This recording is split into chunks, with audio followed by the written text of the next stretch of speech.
Censorship. Warning. Censorship. Asylum Justin Villamor for Revolution News here at Queen's Park.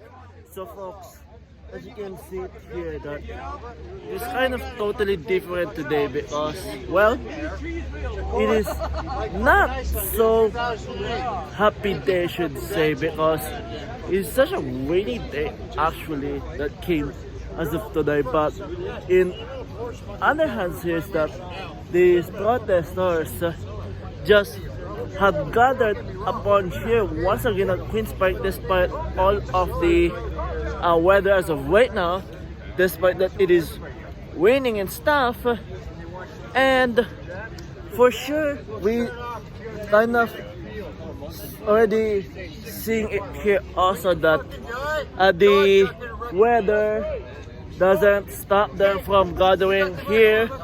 And also for sure of things here folks is that those men and women in the blue is not here today, and as per usual no police escort, but you may never know what can really happen here because as you can see here that there's only quite a few people here that came, and I don't think that they're gonna be hitting the streets of the Toronto. Maybe not, but we shall see if they're gonna be going to the streets and marching. And how about let's go and see what's currently going on here. So yes folks, as you can see there in kind of behind me, that the protesters are now gonna be marching to the streets of downtown Toronto and gonna be hitting the streets of downtown Toronto, i.e. yes. And now apparently that from kind of what I heard here is that they apparently gonna be heading Bloor, and kind of does a thing there, of course. Bloor and what you may never know, but in any event says that well, for sure things here of course is that all this despite of bad weather. Talking about the weather today, kind of it's raining actually, and now just by seeing it here that all the despite of it, it didn't stop them from actually marching through the streets of Toronto. And how about let's go and see how the march will go through, how it's gonna go.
To enact an emergency order, it is required for an extreme death circumstance for one item.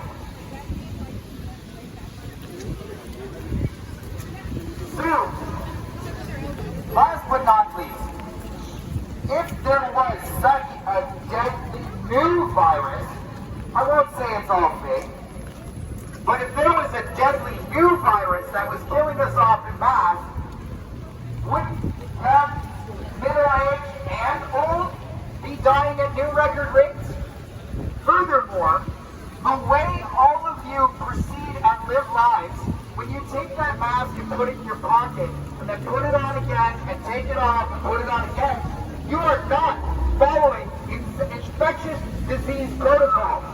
My paramedic friend who lives the COVID ward is angry at all of you because you will not follow infectious disease protocol. Furthermore, since viruses are so-called 1/10 the size of the holes in your mask that allow air, again, it is smaller than the holes in your mask. Every time you sneeze and cough, you will be what's called aspirating the virus. So folks, what I can really say is that the protesters just had made their stop over here at Dundas Square, and well, for sure you're seeing it there also that there's a quite a few people here that are protesting the dictatorship, i.e. the communism in Cuba. But well, pretty much sure that the anti-lockdown protesters and these protesters there, talking about those people who are actually standing in the square with the Cuban flag and sort of protesting the Cuban government, pretty much sure that they have that similarity here, because these anti-lockdown protesters are actually protesting the government also, which is kind of the same thing that the protesters there talking about. Once again, the Cuban protesters who actually protesting against the government tyrannical dictatorship. So, well, you know what, folks, for sure, definitely, you're never gonna be having enough of this type of shenanigans, because what I can see, kind of say it here once again, folks, is that you're never gonna be having enough when it comes to the city of Toronto, where you can't spell out any type of politically incorrect stuff. By the way, so how about this go and see what's gonna be actually gonna be happening here in a few minutes during their stop over here at Yonge Dundas Square. So folks, what I can really say here is that today we kind of saw a type of another different perspective of the anti-lockdown protest today, because kind of they went and then actually made their stop over at Yonge Dundas Square, then they suddenly disappeared. But still, kind of, there's some still protesters who left behind here. And also, by meanings of it here, of course, is that we see a type of another different of perspective at Yonge Dundas Square, where those few people kind of talking about people standing in Yonge Dundas Square protesting the kind of the communist Cuban government. And actually, I sort of have that little clip here on camera, and check it out.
Go, I need your hand! Go, I need your hand! Hey,